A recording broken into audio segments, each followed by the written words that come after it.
Hello friends, कैसे हो आप सब। आई होप आप सब अच्छे होंगे और आप सबकी पढ़ाई भी अच्छी चल रही होगी। तो प्रिय विद्यार्थियों, कक्षा 7 गणित विषय की सीरीज में आज हम आपकी प्रश्नवाली 1.2 को हल करना सीखेंगे। पिछली क्लास में हमने आपकी प्रश्नवाली 1.1 और उससे पहले का जो भी बेसिक था उसको बहुत अच्छे से पढ़ा था। तो उसी कड़ी में आज हम पहले प्रश्नवाली 1.2 से पहले का जितना भी बेसिक है उस बेसिक को बहुत अच्छे से पढ़ेंगे और उसके बाद हम प्रश्नवाली को हल करेंगे ताकि प्रश्नों को हल करते समय हमें किसी भी प्रकार की कोई दिक्कत न आए। तो चलिए क्लास हम शुरू करते हैं। तो आज की क्लास का हमारा जो बेसिक होगा उसमें हम सबसे पहले सीखेंगे पूर्णांकों का गुणन, कि पूर्णांक संख्याओं का गुणा कैसे किया जाता है। जब हम पूर्णांकों का गुणन करना सीख जाएंगे तो हम पूर्णांकों के गुणन के जो नियम हैं उन नियमों के बारे में जानकारी प्राप्त करेंगे, जिसके तहत पहला नियम है आपका गुणन के तहत क्रम विनिमय गुणधर्म, फिर गुणन के तहत संवर्त गुणधर्म, फिर किसी भी पूर्णांक का शून्य से गुणन, फिर गुणात्मक तत्समक क्या होता है, फिर गुणन के लिए साहचर्य गुणधर्म और फिर आपका वितरण गुणधर्म। इन सभी को पहले हम बहुत अच्छे से समझेंगे ताकि प्रश्नवाली को हम बहुत अच्छे से हल कर सकें। तो चलिए बढ़ते हैं बेसिक की तरफ। सबसे पहले बात करते हैं पूर्णांकों के गुणन की। किसकी बात कर रहे हैं? पूर्णांकों के गुणन की हम बात कर रहे हैं। तो जब हम पूर्णांकों के गुणन की बात करते हैं बच्चों, तो आपको केवल और केवल दो चीजें याद रखनी है। कितनी चीजें याद रखनी है? दो चीजें। देखो, पहली कि जब एक एक धनात्मक पूर्णांक हो और एक ऋणात्मक पूर्णांक हो, यानी एक प्लस वाली संख्या हो और एक माइनस वाली संख्या हो, जब इन दोनों का हम गुणा करते हैं तो बच्चों जो उत्तर आएगा वो हमेशा किसमें आएगा? माइनस में, यानी ऋणात्मक आएगा। देखो यहां पर लिखा हुआ है कि जब एक धनात्मक पूर्णांक हो और दूसरा आपका ऋणात्मक हो, धनात्मक मतलब प्लस वाली संख्या और ऋणात्मक मतलब माइनस वाली संख्या, तो उत्तर किसमें आएगा? उत्तर हमेशा बच्चों माइनस में आएगा। तो पहला नियम इधर में शॉर्ट में लिख लेता हूं कि जब एक संख्या प्लस में हो और दूसरी संख्या माइनस में हो तो उत्तर हमेशा किसमें आएगा? उत्तर हमेशा बच्चों माइनस में आएगा। पहला नियम, जैसे यहां पर देखो 5 का गुणा -3 से किया है, तो देखो 5 के आगे कोई निशान नहीं है, मतलब बच्चों प्लस है, तो एक प्लस वाली संख्या है और एक माइनस वाली, और जब इसका उत्तर आएगा तो उत्तर किसमें आएगा? माइनस में। तो देखो 5 तिया 15 प्लस माइनस माइनस। और दूसरा नियम आपका दिया हुआ है, यदि दोनों संख्या माइनस में हो, देखो पहली संख्या भी माइनस में है और दूसरी संख्या भी माइनस में है, तो उत्तर बच्चों किसमें आएगा? प्लस में आएगा। किसमें आएगा? उत्तर आपका प्लस में आएगा। जैसे -5 गुणा -3, देखो इधर 5 तिया 15, माइनस का माइनस से गुणा हुआ तो प्लस, तो उत्तर किसमें आ गया? प्लस में। तो आपको केवल और केवल दो नियम याद रखने हैं कि जब एक संख्या प्लस में हो और दूसरी माइनस में हो तो उत्तर माइनस में आएगा, और जब दोनों ही संख्या किसमें हो? जब दोनों ही संख्या माइनस में हो तो उत्तर किसमें आएगा? उत्तर आपका प्लस में आएगा। बस इतना सा याद रखना है। देखो यहां पर उदाहरण बहुत सारे मैंने समझाए हैं। जैसे पहला 5 गुणा -3, देखो 5 के आगे कोई नहीं है, मतलब प्लस है, एक प्लस की एक माइनस की, उत्तर किसमें आएगा? माइनस में। 5 तिया 15। दूसरा 6 गुणा -4, 6 के आगे कोई निशान नहीं है, मतलब प्लस है, 6 चौक 24 और आगे माइनस। फिर -8 का गुणा 3 से कितना आएगा? माइनस का 24।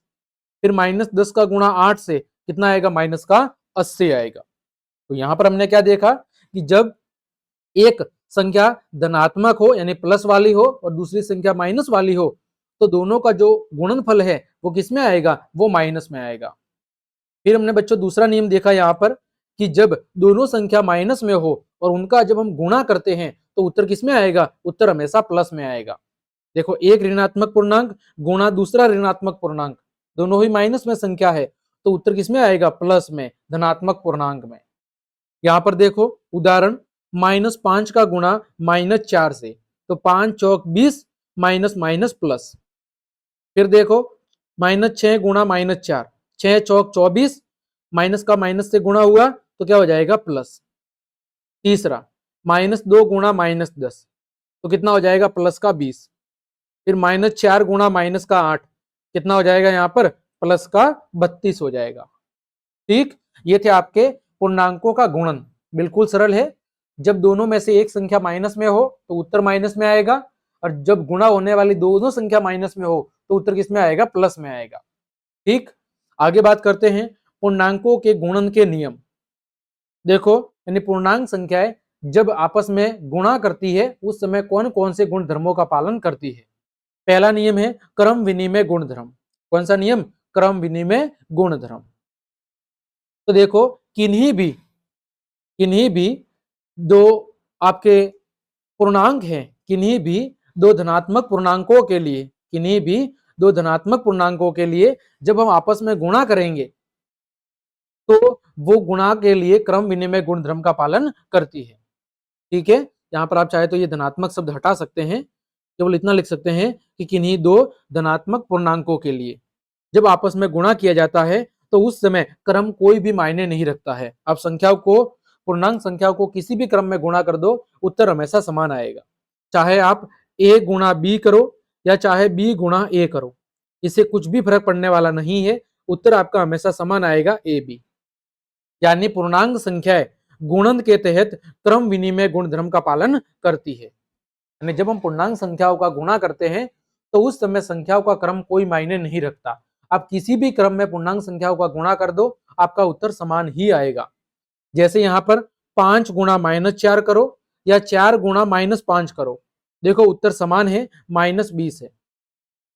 इसी तरह दूसरा उदाहरण है 3 गुणा -4 गुणा -5 करो या -5 गुणा 3 गुणा -4 करो। देखो क्रम को हमने बदल दिया है लेकिन इसके गुणनफल में कुछ भी फर्क नहीं पड़ रहा है। तो आप हमेशा याद रखेंगे कि पूर्णांक संख्याएं गुणन के लिए क्रम विनिमय गुणधर्म का पालन करती है। गुणा करते समय पूर्णांक संख्या का क्रम कैसा भी हो, उससे गुणनफल पर कुछ भी फर्क नहीं पड़ता है। दूसरा नियम है गुणन के तहत संवर्त।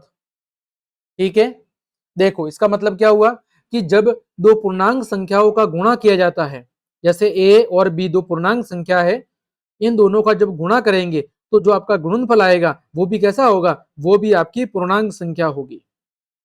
ठीक है, जैसे यहाँ पर a और b दोनों क्या हैं? दो पूर्णांक संख्या है। तो जब दो पूर्णांक संख्याओं का गुणा किया जाता है तो उसका जो गुणनफल है वो भी क्या होता है? वो भी पूर्णांक संख्या ही होता है। इसका मतलब हम कह सकते हैं कि पूर्णांक संख्याएं गुणन के तहत कैसी होती है? संवर्त होती है। यानी पूर्णांक संख्याओं का गुणनफल भी कैसा होता है? पूर्णांक संख्या ही होता है। जैसा कि उदाहरण आपके सामने दिया हुआ है 4 गुणा 3।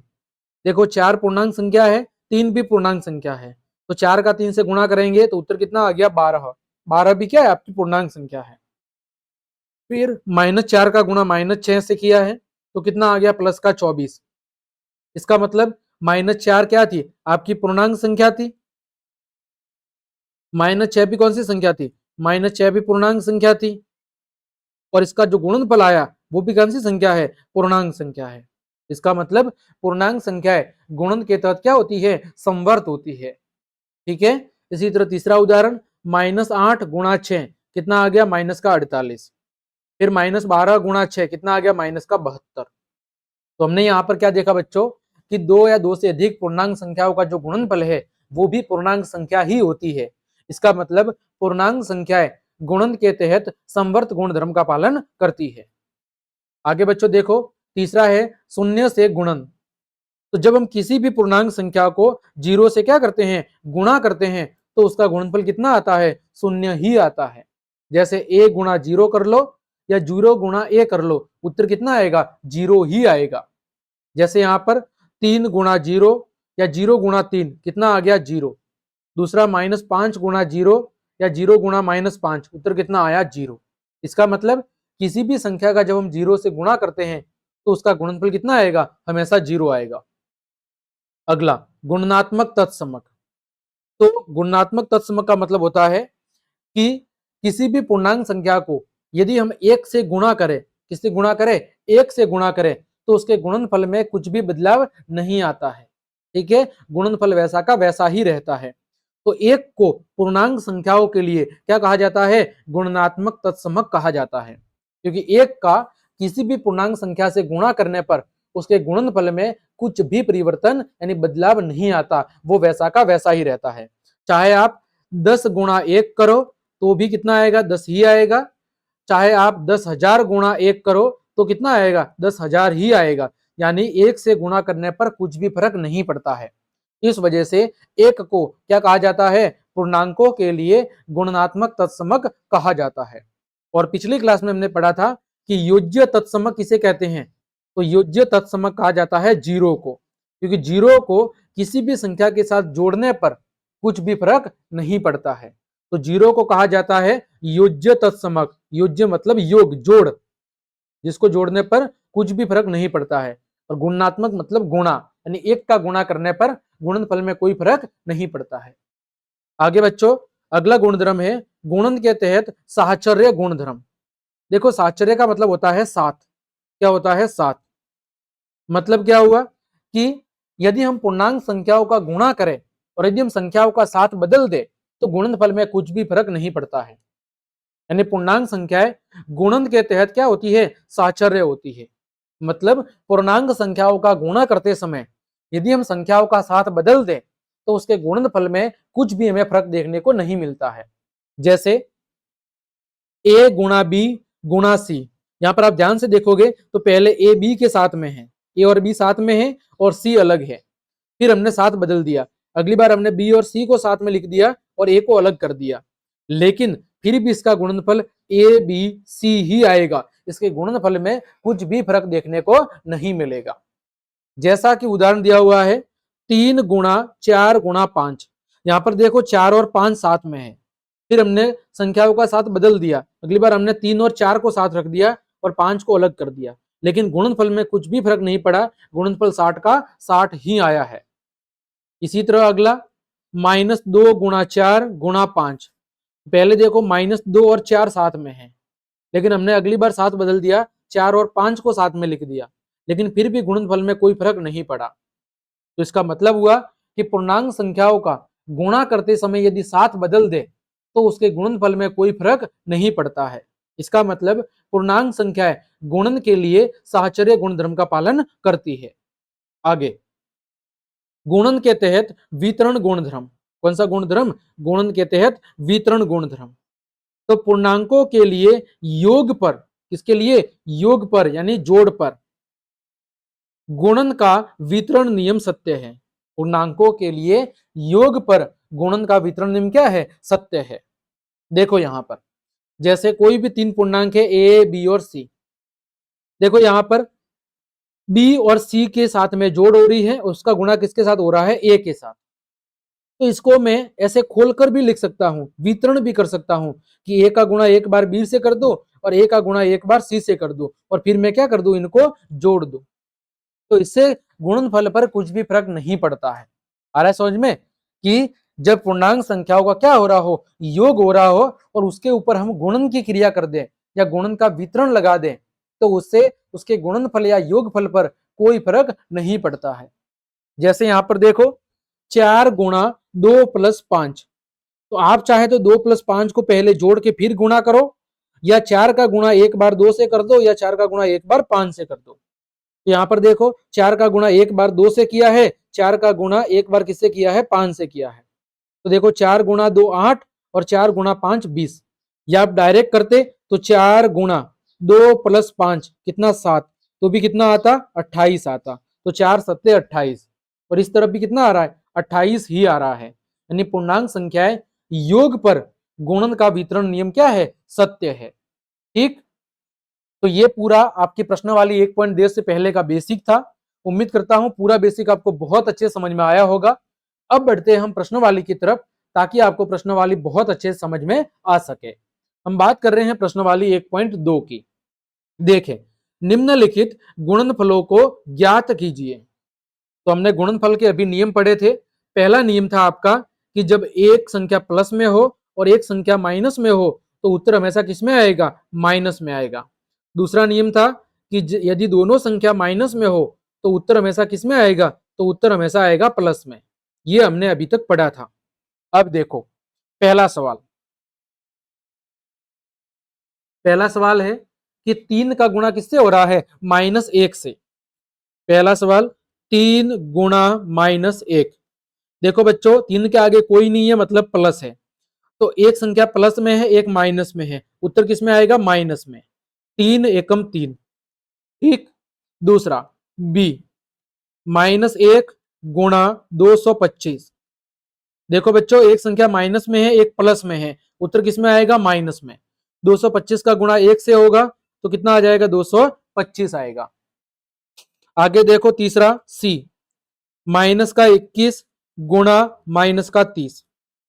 देखो बच्चों, दोनों संख्या के आगे माइनस है तो उत्तर किस में आएगा? प्लस में। 21 का गुणा 3 से हुआ तो 63 और पीछे 0, 630। आगे देखो चौथा, कितना है? माइनस का 316 गुणा माइनस का 1। दोनों संख्या के आगे माइनस है, उत्तर किस में आएगा? प्लस में।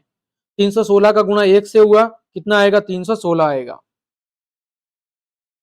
आगे देखो क्वेश्चन नंबर ई, क्या है? माइनस का 15 गुणा 0 गुणा माइनस का 18। तो बच्चों, अभी हमने पढ़ा था कि किसी भी पूर्णांक संख्या का जब 0 के साथ गुणा किया जाता है तो उत्तर हमेशा 0 आता है। फिर एफ, माइनस का 12 गुणा माइनस का 11 गुणा 10। अब आप ध्यान से देखोगे बच्चों, तो यहां पर देखो, ये माइनस है और ये माइनस है, दोनों का गुणा होगा, उत्तर किसमें आएगा? प्लस में। पहले हम -12 का गुणा किससे कर रहे हैं? -11 से। तो देखो, माइनस माइनस प्लस, 12 का गुणा 11 से हुआ 132 गुणा 10। 132 गुणा 10 होगा। देखो, दोनों के आगे प्लस है तो उत्तर भी किसमें आएगा? प्लस में, यानी 1320 आ गया। ठीक है, आगे बढ़ते हैं। इसी का सवाल नंबर जी, पहले का जी, सॉल्यूशन आपके जी का। देखो, 9 गुणा -3 गुणा माइनस का 6। देखो, 9 के आगे कोई नहीं है, मतलब प्लस है। तो पहले हम क्या करेंगे? 9 का गुणा -3 से करेंगे, तो प्लस माइनस माइनस, 9 तिया 27 गुणा माइनस का 6। अब देखो, दोनों के आगे माइनस है, उत्तर किस में आएगा? प्लस में। 27 का गुणा 6 से करेंगे, तो 27 का गुणा हम किससे करेंगे? 6 से करेंगे। 9 तिया 27, 27 का गुणा किससे करना है? 6 से करना है। तो यहां पर देखो, 27 गुणा 6, 6 सत्ते 42 का 2 हासिल 4, 6 दूनी 12 और 4 16, 162। कितना आएगा? 162 आ जाएगा। तो ये आ गया आपका 162। फिर आपका एच, माइनस का 18 गुणा माइनस का 5 गुणा माइनस का 4। सबसे पहले हम क्या करेंगे? -18 का गुणा -5 से करेंगे, माइनस माइनस प्लस, 18 पंजे 90 गुणा माइनस का 4। देखो, प्लस माइनस माइनस, 936 पीछे 0। ठीक है, आगे एच के बाद आई, माइनस का 1 गुणा माइनस का 2 गुणा माइनस का 3 गुणा आपका 4। यहां पर देखो बच्चों, -1 का गुणा -2 से, उत्तर कितना आएगा? 2 एकम 2, यानी प्लस का 2 गुणा, इधर 4 का गुणा -3 से, 4 तिया 12, लेकिन आगे माइनस है, प्लस माइनस माइनस। अब देखो, 12 दूनी 24 प्लस माइनस माइनस, उत्तर कितना आएगा? माइनस का 24 आएगा। आगे बढ़ते हैं, आपका जे, कितना दिया हुआ है? माइनस का 3 गुणा माइनस का 6 गुणा माइनस का 2 गुणा माइनस का 1। तो सबसे पहले इन दोनों का गुणा कर लेते हैं और इन दोनों का गुणा कर लेते हैं। तो -3 का गुणा -6 से, माइनस माइनस प्लस, 6 तिया 18 गुणा माइनस माइनस प्लस, 2 एकम 2, 18 दूनी 36। आपका यह आ गया हल। ठीक है बच्चों, यह था आपका प्रश्न संख्या 1। आगे बढ़ते हैं, प्रश्न संख्या 2। निम्नलिखित को सत्यापित कीजिए। क्या करना है? हमें सत्यापित करना है कि दोनों भाग बराबर है अथवा नहीं है। ठीक है, तो देखें सॉल्यूशन आपके ए का। यहां पर 18 गुणा, एक बार सवाल लिख लेते हैं, 7 प्लस -3 ब्रैकेट बंद बराबर 18 गुणा 7 प्लस 18 गुणा -3। अभी जो हमने गुणन के लिए वितरण नियम पढ़ा था, वो वाला नियम। कौन सा नियम है? योग के लिए गुणन का वितरण नियम। अब यहां पर देखो आप ध्यान से, तो 18 गुणा, इसको खोल लेते हैं, 7 प्लस माइनस माइनस, देखो ये ब्रैकेट इसका मतलब क्या होता है गुणा, तो प्लस का माइनस से गुणा होगा तो माइनस 7 माइनस 3। फिर देखो 18 गुणा 7, 18 गुणा 7 कितना होगा 126। फिर प्लस 18 तिया 54, लेकिन प्लस माइनस माइनस। अब देखो 18 गुणा 7 में से 3 गया तो 4 बराबर 126 माइनस 54, है ना। तो 18 चौक कितना होता है, 18 चौक 72, और 126 में से 54 गया तो कितना आ जाएगा 72। यानी हम कह सकते हैं कि बाया पक्ष बराबर दाया पक्ष, क्या कहेंगे, बाया पक्ष बराबर दाया पक्ष,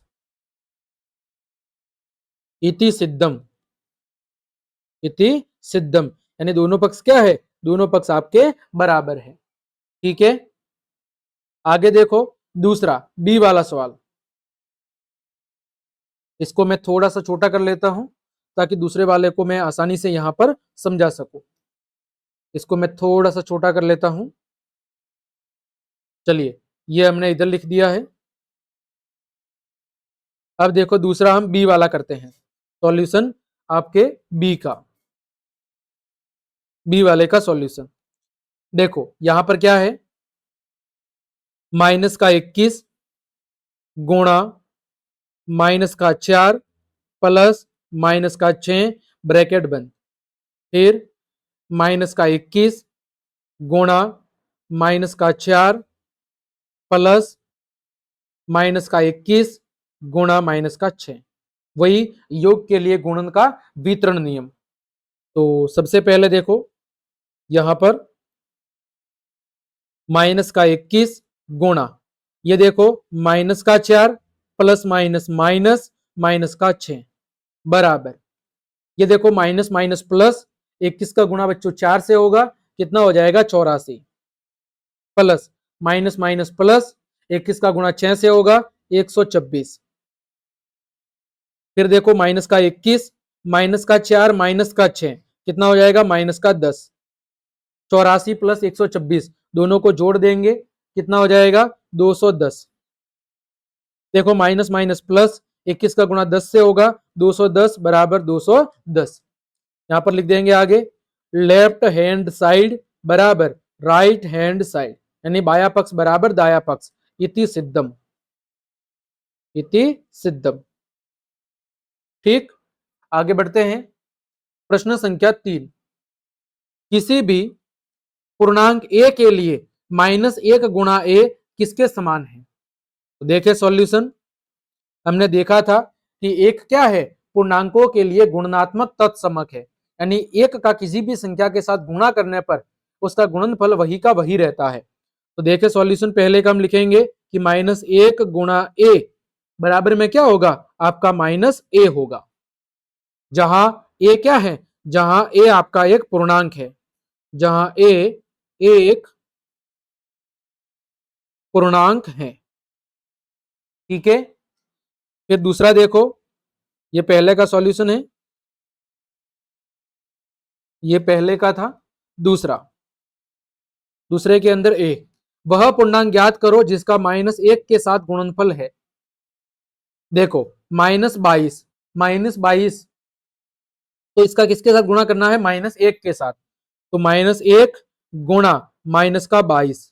देखो बच्चों माइनस का माइनस से गुणा होगा उत्तर किस में आएगा प्लस में, 22 का 1 से गुणा होगा तो 22। दूसरा बी 37, तो माइनस 1 गुणा 37। ठीक है, देखो क्या करना है, वह पूर्णांक ज्ञात कीजिए जिसका माइनस 1 के साथ गुणनफल है। आपको वह पूर्णांक ज्ञात करना है जिसको माइनस 1 के साथ गुणा करने पर यह वाला उत्तर आता हो, है ना। तो यहां पर देखो हमने कुछ गलत किया है, यहां पर हमें क्या करना पड़ेगा, यहां पर हमें प्लस का 22 लिखना पड़ेगा ताकि माइनस का 22 उत्तर आ जाए। यहां पर देखो हमें प्लस का 37 लाना है, यानी हमें किससे गुणा करना पड़ेगा, माइनस 1 का हमें माइनस 37 के साथ गुणा करना पड़ेगा। तो उत्तर किसमें आएगा, उत्तर आपका आ जाएगा प्लस में। और फिर क्या है जीरो, तो माइनस 1 का गुणा किससे करें हम, -1 का गुणा हम 0 से करेंगे ताकि उत्तर कितना आ जाए, 0 आ जाए। यही आपका हल होगा। देखो यहां पर प्रश्न को पढ़ो, हमें वह पूर्णांक ज्ञात करना है जिसका -1 के साथ गुणनफल है। तो देखो यहां पर हम -1 का गुणा किससे करेंगे, 22 से, तो उत्तर कितना आएगा, -22। हम -1 का गुणा किससे करेंगे, -37 से, तो उत्तर कितना आएगा, 37। और हम -1 का गुणा 0 से करेंगे तो उत्तर कितना आएगा, 0 आएगा। ठीक है, आगे बढ़ते हैं। प्रश्न संख्या 4, -1 गुणा 5 से प्रारंभ करते हुए विभिन्न गुणनफलों द्वारा कोई पैटर्न दर्शाते हुए -1 गुणा -1 बराबर 1 को निरूपित कीजिए। तो यहां पर देखो सॉल्यूशन हमें किससे शुरू करना है, -1 गुणा 5 से। तो -1 गुणा 5 कितना आएगा, -5। फिर -1 गुणा 4 कितना आएगा, -4। -1 गुणा 3 कितना आएगा, -3। -1 गुणा 2 कितना आएगा, -2। आगे फिर -1 गुणा 1 कितना आएगा, -1। -1 गुणा 0 कितना आएगा, 0। और फिर -1 गुणा -1 कितना आएगा, +1। यानी यहां पर देखो संख्या रेखा की हमें मदद लेनी है। जैसे ही आपके सामने संख्या रेखा है, यहां पर आपका 0 है, यहां पर +1 है। ठीक है, फिर आपका +2, फिर +3, इसी तरह यहां पर आगे होगा +4 और +5। हमें कहां से गुणा शुरू करना था, -1 का 5 से गुणा शुरू करना था, और हमें कहां पर लाके खत्म करना है, -1 पे। यहां पर -1 पे लाके खत्म करना है। तो सबसे पहले हमने -1 का गुणा किससे किया, 5 से किया। फिर हमने -1 का गुणा किससे किया, 4 से। फिर हमने -1 का गुणा किया 3 से। फिर -1 का गुणा 2 से। फिर -1 का गुणा 1 से। फिर -1 का गुणा 0 से। और फिर -1 का गुणा -1 से। तो जब हमने -1 का गुणा -1 से किया तो हमें गुणनफल कितना मिल गया, 1 मिल गया। वही हमने यहां पर किया है। ठीक है, आगे बढ़ते हैं। तो इस प्रकार हमने आज की इस क्लास में आपकी गणित विषय की प्रश्नावली 1.2 और उससे पहले का जितना भी बेसिक था उसको हमने बहुत अच्छे से पढ़ा है। उम्मीद करता हूं पूरा बेसिक और ये प्रश्नावली के सभी प्रश्न आपको बहुत अच्छे समझ में आए होंगे। तो यदि आपको मेरी क्लास और ये मेहनत पसंद आई है तो फिर लाइक, कमेंट, शेयर और सब्सक्राइब जरूर कर दे। मिलते हैं अगली क्लास में, तब तक के लिए आप सबको जय हिंद, जय भारत।